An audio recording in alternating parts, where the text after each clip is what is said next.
తెలంగాణలో విద్యా రంగాన్ని కొత్త దిశగా తీసుకెళ్లే లక్ష్యంతో ప్రభుత్వం చేపట్టిన యంగ్ ఇండియా ఇంటిగ్రేటెడ్ రెసిడెన్షియల్ స్కూళ్ల నిర్మాణం వేగంగా సాగుతోంది.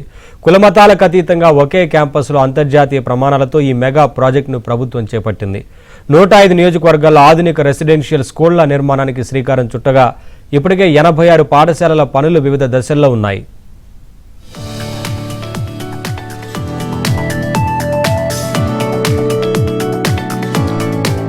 విద్యలో సమానత్వం, నాణ్యత, ఆధునిక సౌకర్యాలు ఈ 3 లక్ష్యాలతో తెలంగాణ ప్రభుత్వం యంగ్ ఇండియా ఇంటిగ్రేటెడ్ రెసిడెన్షియల్ స్కూళ్ల నిర్మాణాన్ని ప్రతిష్టాత్మకంగా చేపట్టింది.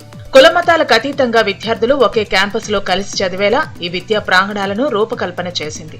మొదటి దశలో భాగంగా తెలంగాణలోని 105 నియోజకవర్గాల్లో యంగ్ ఇండియా స్కూల్స్ ను ఏర్పాటు చేయాలని రేవంత్ ప్రభుత్వం నిర్ణయించింది.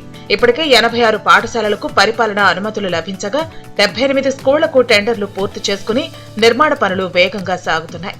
మరో 19 పాఠశాలలకు అనుమతుల ప్రక్రియ తుది దశలో ఉంది.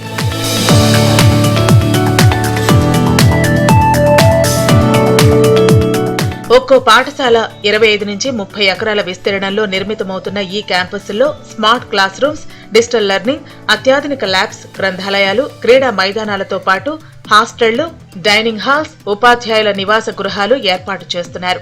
ఒక్కో పాఠశాలలో 2650 మంది విద్యార్థులకు వసతి కల్పించేలా డిజైన్ చేశారు. మొత్తం 5.36 లక్షల చదరపు అడుగుల నిర్మాణ విస్తీర్ణంతో కార్పొరేట్ విద్యా సంస్థలకు ఏమాత్రం తగ్గకుండా విద్యా ప్రాంగణాలు సిద్ధమవుతున్నాయి.